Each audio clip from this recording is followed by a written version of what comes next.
আসসালামু আলাইকুম। আমি আল্লাহর কসম খেয়ে বলছি, বিশ্বাস করুন আর নাই করুন সম্পূর্ণ আপনার বিবেকের বিষয়। আমি কোনো রাজনৈতিক দলের পক্ষ নেই, আমি কোনো দলের সমর্থকও নেই। আমি শুধু একজন বাস্তবতা দেখা মানুষ। আওয়ামী লীগ দেশ পরিচালনা করেছে, বিএনপিও দেশ পরিচালনা করেছে, ক্ষমতা তারা পেয়েছে।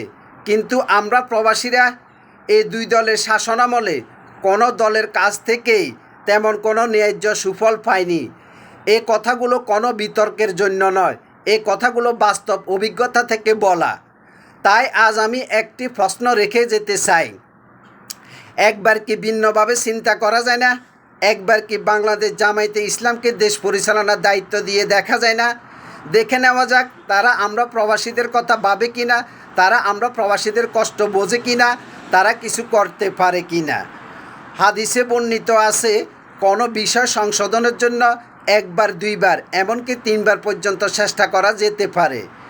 এই শিক্ষা থেকে আমি বলছি, বাংলাদেশ জামায়াতে ইসলামকে একবার রাষ্ট্র পরিচালনার দায়িত্ব দিয়ে দেখুন, দেখে নিন তারা কোন পথে হাঁটে, আমরা প্রবাসীদের জন্য তারা কি করতে পারে।